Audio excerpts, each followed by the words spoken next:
Welcome to the Empowered Team podcast. I'm your host, Kari Schneider, and we are here today with Kyle McDowell. And I am just thrilled to be able to interview you today, Kyle. You are, for our listeners, you have nearly 3 decades of leading tens of thousands of employees. You've managed multi-billion-dollar profit and loss statements inside of corporate America's largest firms.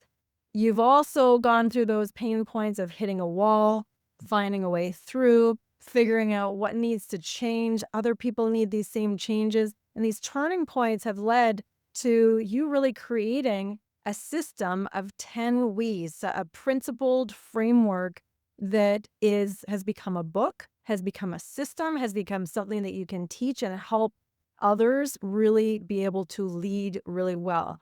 I haven't done your bio any justice at all.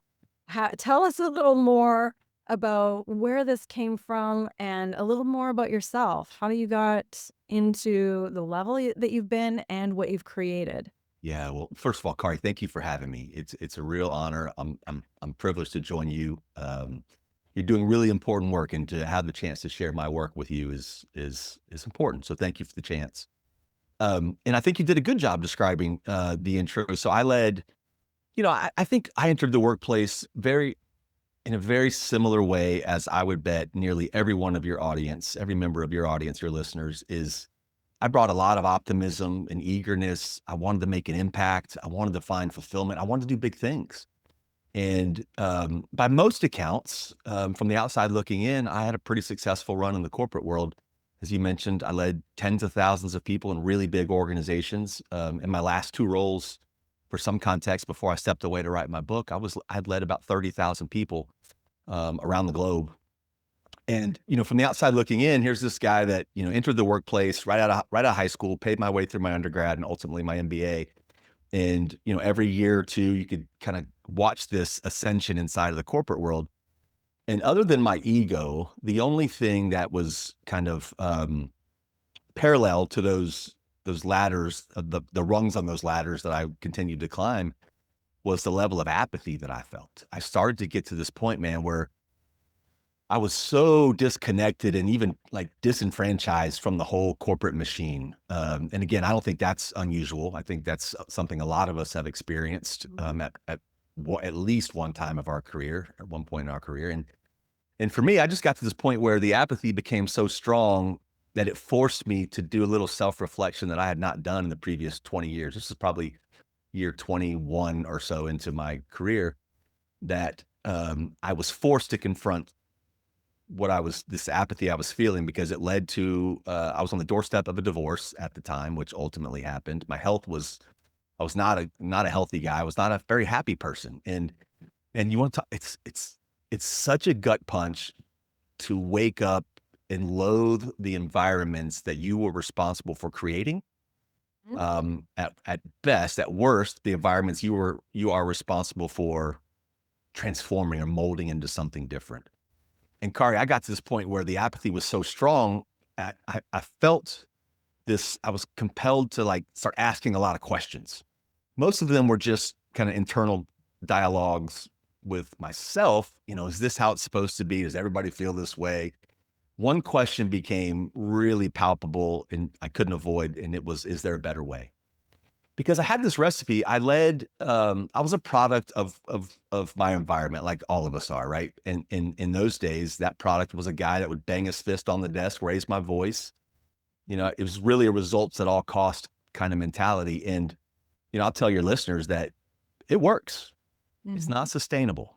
And that's what I had to learn the hard way. When I started to ask these questions of myself and then ultimately of my inner circle, I had a handful of folks that I would really call my confidants. And the final nail in this coffin was when I started to ask them if they were feeling the same thing. I got a lot of rainbows and unicorn answers. And it occurred to me they feared me more than they respected me. And in that environment, what happens is people tell you what they think you want to hear, not what you really need to hear. Yeah. And it was those responses that kind of forced me to find what I thought might be a better way. And the apathy was so strong, I left corporate America. I didn't know where I was going to go, what I was going to do next. I just knew that for my long-term wellness. I had to do something different. So I was out of work for about 2 weeks when I started conversations for this role that would require me to lead about 15,000 people. It was a $7 billion program, leading all the enrollment functions for the Affordable Care Act and 1-800-MEDICARE. Really purpose-driven work. Um, but it occurred to me early in my new role that there was an opportunity for a transformation, a cultural transformation. And the night before I was scheduled to meet with the top 40 or 50 leaders of my new team, I was in the role probably 60 days at the time. Um, the night before, I knew I had to put a PowerPoint together because you can't have a corporate meeting without some fancy slides. So I knew I was wired to create something that night before. But I realized at that moment it was a real kind of it was a fork in the road for me. I had this recipe to lead the way I've always led, deliver great results, essentially alienate myself from my team. Mhm. And there's this leadership gap that I used to perpetuate quite a bit. Or what does this better way mean? What does it look like? So as I created these slides for the next morning's talk, it was about midnight that evening. I started this work because I had a dinner with the team earlier, and I just started typing, and I replayed scenarios from past bosses that left me feeling less than valued, left me feeling like a means to an end, not a valuable contributor to the end, but a means to an end. And then I thought, okay, well, we're not going to do that. And then I thought of other scenarios, the handful of scenarios where I had bosses that really inspired me and kind of saw more in me than I saw in myself, gave me stretch opportunities, and believed in me more than I believed in myself. And I thought, okay, we're going to do those types of things. And then I just kept typing, and I landed with these 10 sentences. Each began and still do begin with the word we. And I'm not incredibly creative, so I thought, well, we have the 10 We's, and this will be kind of our manifesto, our guiding principles, our rules for behavior, for lack of a better way of packaging them. I shared them with the team the next morning. I'd be lying if I said there was a widespread endorsement, but there was an energy. I would say more than half the room was excited. Maybe a quarter of the room was a little bit, oh, we'll see, kind of skeptical. And then there was a group that was just adamant, like he's full of it. Like, I'm not going to be on board with this. But there was many more in the room that were excited about the change. And I stepped away. I just said, here's what you can expect from me. Here are the behavioral I want you to hold me accountable to these things. And when you see me err or deviate, call me out. Which, by the way, was a massive departure from the way I led the previous 20 years. This is how it is. If you have a problem with that, we'll talk later, but this is how it is. I didn't approach it that way. Fast forward to, 2, 3 years later, that organization transformed in ways that is still so humbling to me, not just from a results perspective, but more importantly, watching bosses transform into leaders. Mhm. It became the manifesto of sorts for that organization. They created the 10 We Awards. This is long after I left. They're now incorporated into everyone's performance evaluation. And I thought, well, man, maybe we're really onto something here. And I left that firm for about a year to go work at a massive pharmaceutical company and realized that what we created and used and really, really kind of flourished under these 10 We's, the 10 principles, that there's a home for them in more places than just that one company. Mhm. And it was the leaders from that team, by the way, a year or so later, started to call and say, all right, man, are you really about this? Or is this just kind of all show? And if you are, when is your book coming? And I giggled. I'm like, I'm not an author. I'm not writing a book. What are you guys talking about? And they kind of challenged me. And one of the principles is we challenge each other. So it was their inspiration and their kind of urging that compelled me to put the book together. And to my surprise, it became a USA Today and Wall Street Journal bestseller. And we've eclipsed nearly every sales target, not nearly every single sales target I ever imagined. So now my work is exclusively focused on keynotes, working with leaders and leadership teams and trying to get the word out, because it's not hypothetical or theoretical. These principles are what's missing in so many organizations. We do a great job telling people what their job involves, the KPIs, the standard operating procedures, how you do the role. But I think so many companies miss an opportunity to establish behavioral expectations for achieving those roles. And that's where the 10 We's come in. They fill that gap. So it's kind of I call it my mission on this planet now, is to get these principles spread as far and wide as I possibly can.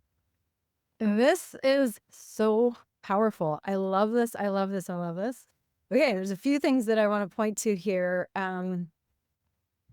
Because of the listeners, because of some of the people that I work with, I primarily work with CEOs, and some of them have been nicknamed over the years, things like the ogre, the bull, the whatever. And when you were describing what you were describing, I'm thinking, yep, because this is how they either had to operate in the environment they were in or felt they had to operate along the way. And then if it's women, they masculinize massively in order to follow that system as well. And one of the things that you pointed to that you ended up drawing upon, I'm going to pause there, because to transform out of that identity is almost agony for most leaders. And it sounds like you went through some of that agony. You it sounded like apathy to agony to some level of fulfillment or empowerment. Well said. That's right. And that is that through line along the way. But there was one thing that you said about when these 10 We's were coming out of you, and it was that you thought about some of the leaders that had influenced you, and there was this thing, some of them believed in me more than I believed in myself. And that thing is so powerful for any individual. And then at the same time, it inspires the ability to believe in someone else more than that person might believe in themselves. And it kind of pays forward. So it sounds to me, if I'm just to sum some of this up, that you ended up stepping away from your ego, recognizing that it's there, stepping away from it, and using that opportunity to go, okay, it's a transformational opportunity. I can create whatever culture that I want if I can find within myself something to create it with, which came out with the We's, but then at the same time, it gave you the humility to go, if I screw this up, if I've completely, whatever we want to say here, then call me out. Yeah. And that ends up being the test because you already vetted that out before to know that people weren't doing that. They're going to tell you what they want to hear. And I'm saying this, I'm reiterating some of what you said so that people can hear for themselves. Is this me? Is this an environment I'm in? What does it look like? Do I recognize some of those apathy signals where you're just disenchanted with what you've been going through? So I'm reiterating in ways to see if other people, myself, others can recognize themselves or recognize those environments, because what you're saying is that there's a better way. There's a different opportunity that doesn't necessarily mean it's harder or easier or anything like that, but it's more, what I'm hearing, more human, more connected, more authentic for That's the word. connection and culture. That's so can you give us a little walkthrough of the 10 We's? Because you've referred to it, we can hear the impact of it. And would it be okay if you go through those 10 We's for us? I'd love to. But you said something also that I didn't want to let drift too far. And it's this need, for me it was, and I think it's true for all of us.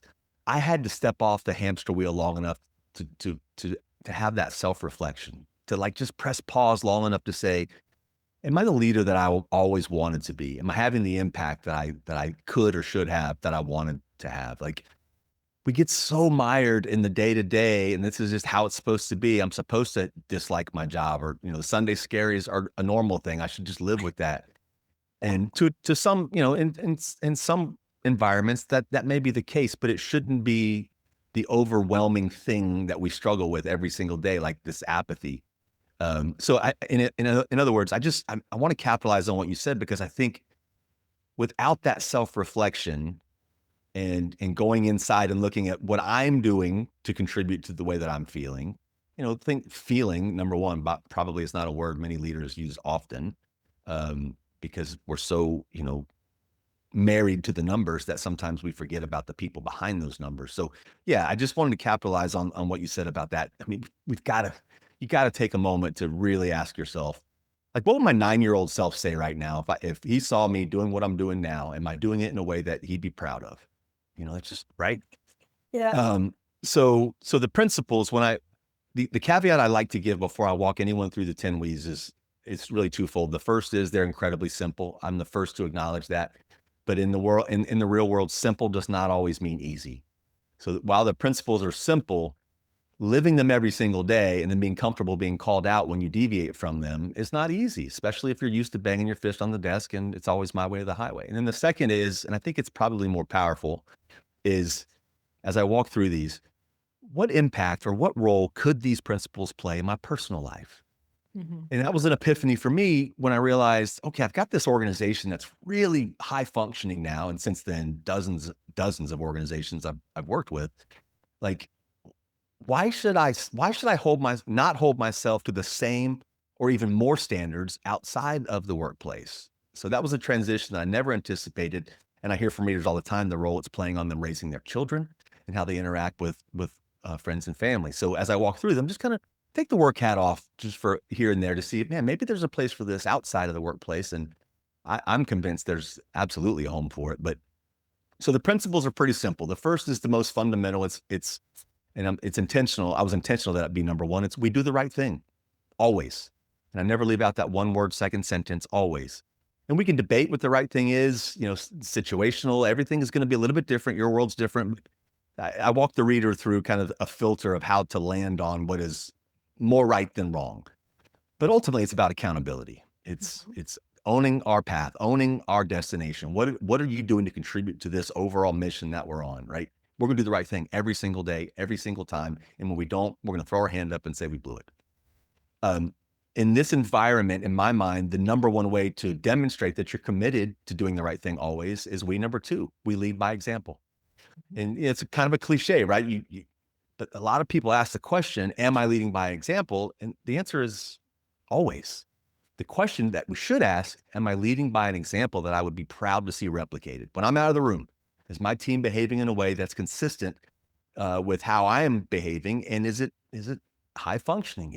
Or do people turn into someone completely different when the boss is out of the room, which is more often than not the case. If we're going to lead by example, I think the number one way to show that you're committed to leading by example is to make good on your commitments. And that's number three. We say what we're going to do, and then we do it. There's always this understanding we're going to do that for those we serve externally, but I'm convinced when we're high functioning behind the curtains and we hold our commitments to one another, our follow-up and follow-through is second to none. Our customers will feel that. Well, likewise, if we're dropping balls behind the scenes and we're not helping each other out, we're not keeping good on our commitments, they'll feel that as well. So I focus behind the curtain on all these first, but that one especially, we got to hold each other accountable. If I told you I'm going to get you something by Tuesday at 2, it will be there Tuesday at 2, or I will be well in front of it to say there's a problem and here's what's happening. But we're not going to deliver on things that we've committed to one another because that will make its way outside of our four walls. For us to make good on our commitments, we got to do number 4. We take action. Every organization has opportunities to be better, to avoid mediocrity, to step out of something from the ways of the past into something new and innovative. But more often than not, there's very little incentive to raise your hand and say, hey, boss, we got this gnarly problem over here. And if we were to spend a little bit of time on that, like nobody does that because it's usually results in more work and usually doesn't come with extra money. So we're kind of good letting average be average, but not in this organization or any organization embracing these principles. We're going to take action. And when we take action and we want to kind of evangelize that paradigm, we have to be prepared for mistakes. And that's number 5 is we own our mistakes. I am convinced people don't judge us by our mistakes. They more often judge us if we repeat those mistakes or how quickly we remedied the mistake. Mistakes are going to happen, especially if you're really imploring people to take action. Mistakes will happen. But we got to raise a hand and say, I blew it, because we can never grow from that. A mistake is an opportunity for improvement. It's fuel for growth. When we own our mistakes, that means we got to be prepared for number 6. We pick each other up. And that is, we all bring baggage to work. We all got things we're dealing with. We all have, we all have down days, down months, down years, but we're not in this for a finish line. We're in this for a long-term perspective, from a long-term perspective, right? There's no finish line. We're always trying to be better. So we got to pick each other up when they're down, but I believe it's a leader's obligation to propel those on our teams to new heights as well. You want my job? Let's talk about that. You want to leave this organization to go do something else that's more aligned with your personal goals? Let's talk about that. I want to help you find the next job. You're not a tool to me. You're a human being that's contributing to something here, and I want you to be your best, whether it's here or somewhere else. And by the way, when you take that approach with someone on the team, including helping them find another job, do you think they work harder? Of course they do. They're Yeah. connected. They see that you care about them, not just as a cog, right? It's the somebody believes in me and sees something in me that I haven't seen in myself yet. Yeah, and they not only care about what I can do for them on this team, they care about my growth in general as a human, As a being. as a being. So we pick each other up. It's a big one. We number 7, we turn the corner. It becomes a little less. It becomes a little less simple. We number 7 is we measure ourselves by outcomes, not activity. And I know you know this, but inside of most environments, we're over meetinged.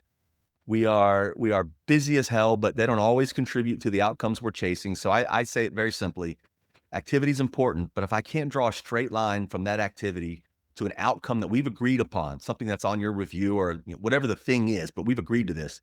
If the activity does not align to that or lead to that outcome, it should be scrutinized. I love that my Uber driver puts gas in the car before they pick me up. I didn't pay for that. I paid to get from point A to point B. So the activity is important, but Well, it's there's a couple things that we end up operating on. It's in agreements, not assumptions. love it. And then at the same time, massive action, not passive action. The passive action is all the getting ready, busy action, preparation action. But the massive action is the thing that if that didn't happen, the outcome's not going to happen. Love that. So yeah. Love that. Love that. I have to admit, the genesis of this one was too many unproductive meetings that don't move the needle.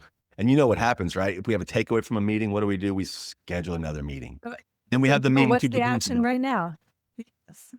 It's just so, and nobody, it deflates people. It creates rework. It creates this ambiguity about what it is we're trying to accomplish because we're spending so much time in these meetings, not actually moving the ball down the field. So that's an important one. My favorite of all the principles is we number 8. It's we challenge each other. And challenges, they've got to come from every direction. They can't come only from the boss. Just the math would say one person challenging everybody on the team is not realistic. We got to have peers challenging peers, and probably most important, members of the team must feel comfortable. Not that they're allowed to, they're obligated to challenge the leader. And that's something a lot of folks are not comfortable with. And you used the word vulnerability earlier, and that's really what it takes. And I should point out, when I first introduced the principles, I had some obstinate folks. One woman who was a direct report of mine was just difficult at every single turn. She had been burned by the guy in the role before me, and maybe bosses prior to that. I don't know. She's just a healthy skeptic, and it manifested in ways that were not productive or healthy. It was really just to be difficult with me, and that's where we number 9 comes in, and that's we embrace challenge. Whether the challenge comes from an external party, whether it comes from the boss or a boss higher in the organization, or from someone within the team, we are going to lock arms and say, let's go, bring it on. We're going to embrace challenge. It doesn't mean we're going to sugarcoat it. We're not going to pretend it's not gnarly. We're not going to turn our cheek to it. It's right in front of us. I don't know how we're going to get through it. I know you don't know how we're going to get through it, but together we will get through this. And we get galvanized over time over that we number 9. And I mentioned the woman earlier who was really difficult with me. When I introduced the principles, I was at least, I'm not the brightest guy in the room, but I was at least it was obvious to me that if I didn't embrace those that were being difficult with me and challenging me and obstinate with me, that my words were hollow. Mm-hmm. Fast forward a number of years later, her name is Julia. Julia is one of my closest confidants now. We haven't worked together in years. We still have monthly one-on-ones. I bounce career ideas off of her, vice versa. It just goes to show you that if you can lower that ego long enough to be vulnerable and embrace other people's challenge and recognize from where the challenge is coming, and it's usually something in the closet from years past or even months past. Yeah. So that's an important one. We have to embrace challenge. And the last we obsess over details. We number 10. I truly believe that details are what separates good from great from excellent. Those wow experiences that we're all chasing as a provider of a service or a product. And it's what separates us from those that care just a little bit less. In other words, we're going to care just a little bit more about the product or service we put in the market, and it's going to be obvious to those that consume it, and that's going to create stickiness, and they're going to come back to us over and over again. But we can't be sloppy with the details, and I mean really nuanced details. Is the font the same size on every page? Is the justification, the margins exactly the same? My maniacal approach to that kind of stuff earned me a nickname. And I'm sure I had many nicknames, but this is the one that they would share with me. And it was the shredder. So they would, a team would submit a PowerPoint or a presentation or something that was going outside of our four walls to maybe the board or, our client or whatever. And I would shred it if it wasn't perfect. Because it's a representation of how much we care about our brand and how much we care about what we do for you. It can also enhance uniqueness. So Absolutely. it can also really polish uniqueness overall. So this is phenomenal. There's a couple things that come to mind, lots of things that come to mind, but a couple I want to point out, and it's that it's so comprehensive. And before you started sharing them, we'd talked about how this goes into potentially family life or personal life. And it's very much that so many people in a high-level leadership role, they've been trying to silo themselves into this bucket and then this bucket and then this bucket without realizing that who they are goes into all of those spaces, and they can't just be this here and this here and this here. Yeah, that's right. And then you'd also alluded to the Sunday scaries back then as well, which it's like this human rebelling, a physical body rebelling of what you are causing it to endure. And so what this does, it almost gives, this whole framework almost gives groups of people who are on a common mission the permission to be more whole and more integrated than they would have been without something that it's like, oh, not only am I allowed to be this way, allowed to do these things, this is the expectation. So it sets a standard.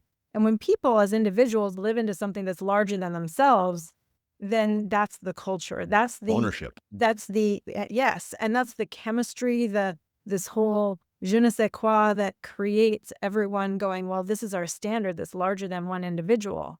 And you also pointed to when you said your favorite, which is number 8, is that we challenge each other. And then 9 is embracing the challenge, the challenging of each other. Oh my goodness.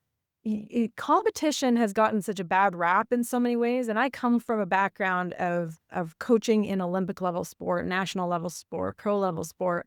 And what people don't understand is that competition breeds elevation. Competition breeds what I love, which is positive rivalry. Amen. It's that, you get better. I don't want to beat the team that somebody cheated against. You don't want to beat the team that was just all injured and falling down. You want to beat the team that's been doing their best and the best they've ever been, and then you beat them, and it's this positive rivalry so that everyone just is in love with the opponent who is pushing the boundaries and stretching the limits. So and then at the same time, the integrity that is embedded within these 10 We's, which is about, following through, leading by example, being the version that is in integrity of what this mission is. So it's just so powerful. I know I'm spewing out a lot of different things here, but I want to emphasize for people and share with people that this isn't just a whim kind of idea. This is fundamental to humans as individuals and groups of humans in order to create performance, in order to create top level performance. And it starts with individuals who can be their best ultimately. That's right. Kari, I found that ambiguity is the enemy of execution. And when we over-index, or at least emphasize the importance of the outcomes, the result, the KPIs, like the things by which you'll be judged in the role that you're in, when we emphasize those without removing the ambiguity of how we get there, and that's what the 10 We's do, you leave people left to their own devices, and then they assume what matters most, right? We talked about assumptions earlier. And what these principles do is they replace that ambiguity with observable behaviors. And it makes conversations, both the good ones, but especially the difficult ones, even easier to have. It's like, so Kari, let's pretend you're on my team and I've uncovered a mistake you made on a report. I'm going to go to you and I'm not going to say, what the hell? Why is this mistake? Why is this here? I'm going to say, hey, Kari, we own our mistakes, right? Right? You subscribed, like you're on this team. By the way, everyone on this team has subscribed, and you subscribed to owning our mistakes. You didn't bring this one to me. You didn't, did you not know it was there? Okay, you didn't know. Okay, well now we pick each other up, right? So let's move beyond this. Mistake is out there. Everyone's going to learn from it. We pick each other up and let's move on. It creates these very observable behaviors. When they're there, you can reinforce and recognize someone for them. And when the awkward and difficult conversations must happen, it's less about my opinion and more about these are our stated values or the principles by which we operate. It's easy to point to that and say, you didn't do this. And it's really hard for someone to come back and say, yeah, but it's like, no. These are very black and white things, man. So they create this kind of cultural currency that we all have the same amount to spend. And I think the last thing I would add is they create this vernacular. So when I first created these principles, this is well before every meeting was on video. Back in the day, it was always, teleconference, right? I would dial in and not announce myself. I was that guy for a while. And I started to hear people replaying the principles without me being on the call or in the room. It's like when they were struggling with a decision, like, hey, well, we do the right thing, right? So let's remove this option off. This is going off the table. This is not the right thing. We can agree to that, right? Yes. Okay, let's move on. So you would hear people start using them in dialogues that you weren't a part of. And that's when I knew I really had some traction and momentum. And that's when it really becomes incumbent on the leader to continue to live them and be open to being called out when you're not. That's what it's level 4 leadership is where the legacy is there. It lives on without you being there. It had that much impact. That's really, really powerful. Yeah. So Leadership legacy. yeah. So okay. So I want to know, you have, this is the book that you're referring to. However, what I'm curious about is what you've also got this next book, Win with We. If there's the begin with we and then there's the win with me, what was the gap that had you go, okay, this is what's needed next? What, tell us. Yeah. Great question. So begin with, we introduced the principles. It's the book I mentioned earlier, USA Today, Wall Street Journal. It's where the 10 We's became more than just this one company. The feedback that I get, like 99 out of 100 times, now the book's been out for a couple of years, we love the principle. Either I've just left a keynote or I've worked with the leadership team on introducing and kind of inspiring them to embrace these principles. But the gap from there to actually operationalizing them and putting them into practice, into our rituals, into our recruiting, into our team meetings, our one-on-ones, our town hall, everything that we do thereafter, the conversation would go something like this. We love it. We love the principles. We're in. We read your book 7 times. Now what? Mm-hmm. So Win with We is the playbook for how to implement these principles in everything that we do, starting with the recruiting process, how the questions we ask during the interview process, what our performance appraisals include and don't include, how to sprinkle them in all things that we do. So it's not just like, they're not just words on a wall that we lean on every now and then, but they really become ingrained and almost unavoidable because you're going to see them or hear about them in almost everything that we do. Yeah. So that's the gap we're filling, and it will go all the way, as I mentioned, from recruiting to the time that we may have to separate someone or they leave on their own. How do we handle every interaction or touch point from that first day to that last day? And again, it's like, I love the word that you use, legacy. It's about creating this legacy that we're building something, we're all contributing to something. When you're not here, that something continues to elevate. Yes, I love it. So the first book ends up being the what and the why, and the second book ends up being the how. That's exactly right. So we're in the process now. So Win with We is probably not even going to be available until 2027. We just started writing it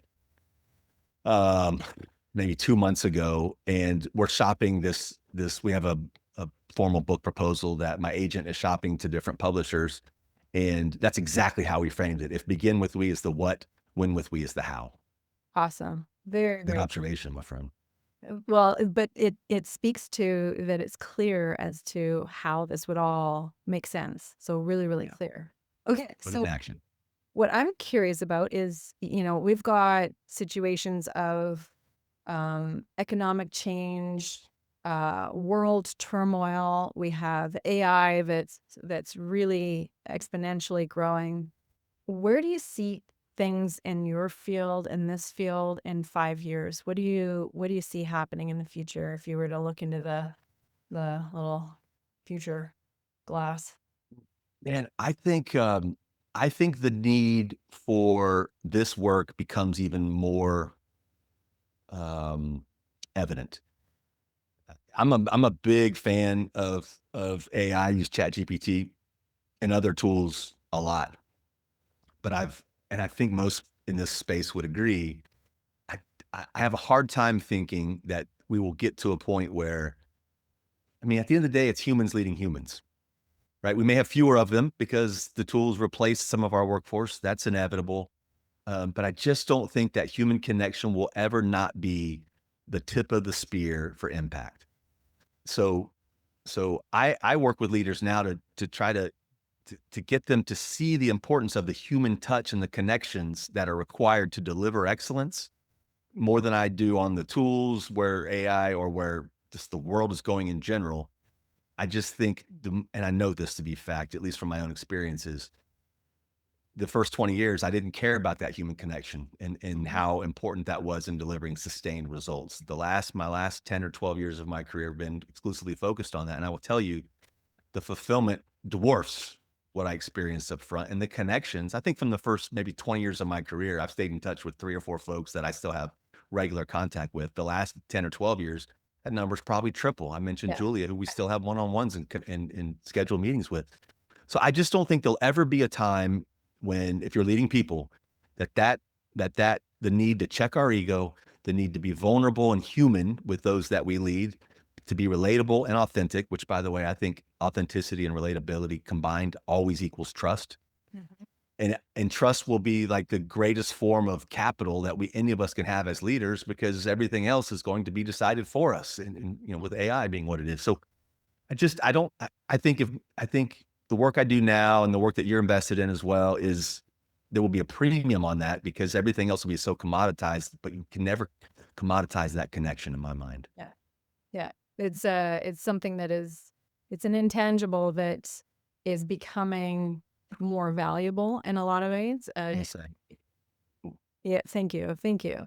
Okay, so the other thing I'm curious about is a piece of advice. And this piece of advice, it might be something that you would have given to your past self, considering you've been through, or you can envision giving to someone else who might be experiencing some of the things that you've gone through. What piece of advice would you pass on? don't drink the Kool-Aid. I mean that. I know that sounds kind of crass, but don't drink the Kool. So we all enter the workplace with this archetype that we think a boss or a leader is supposed to look like, and at least that's what I did. And that was when the fist banging and loud voices, raising my voice, came to be a common practice. Um, don't drink the Kool-Aid. You don't have to hate your job. Um, you don't have to like, I'm not naive. There's going to be stress. The Sunday scaries are probably unavoidable, but they shouldn't be the norm. Yeah. Um, you have an opportunity. I'll put it this way. If you approach your job as a job, it will be that. If you approach your role as an opportunity to have an impact greater than yourself, helping others, helping an organization, which, oh, by the way, if you're successful at those two, it's irrefutable that you're going to help yourself along the way. Mhm. Instead of chasing those results, focus on the people that deliver the results, and you will have so much more of an impact, and the fulfillment will dwarf whatever else you've felt to date.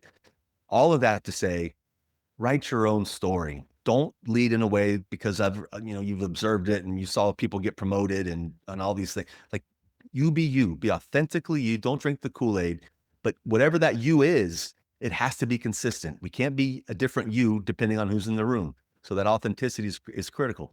Be you, the best version of you, and let the chips fall where they may. You're going to have deficits that you must overcome. You got to get smarter and better at certain things.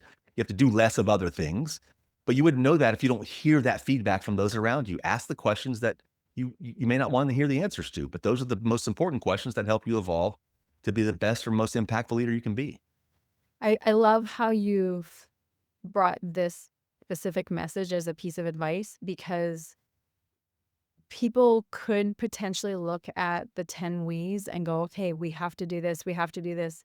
But embedded within that is that when we're following this as a structure, any way that you individually do that particular principle is you being you. That's it, man. So the principles are for the group, and the individual that brings that principle with their language, their being, their interpretation is the uniqueness and the individuality of that principle. So I love that you wrapped it with this message of really being you and the best version of you.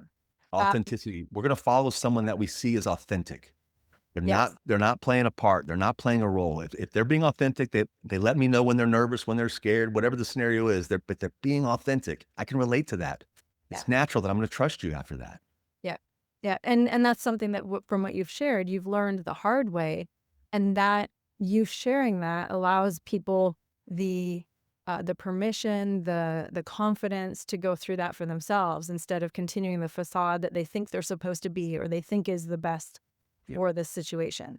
That's right. I'm going to point to a whole bunch of places that people can reach you, and again mention the book, and have people keep in mind that you've got your book coming out too. So we've got Begin with We. We've got Win with Me, Win with We, so that comes out in the future. And people can find you on Instagram, Kyle McDowell Inc., on TikTok, Kyle McDowell Inc., on YouTube, same thing, on Facebook, same thing, Twitter, same thing, and then LinkedIn as well.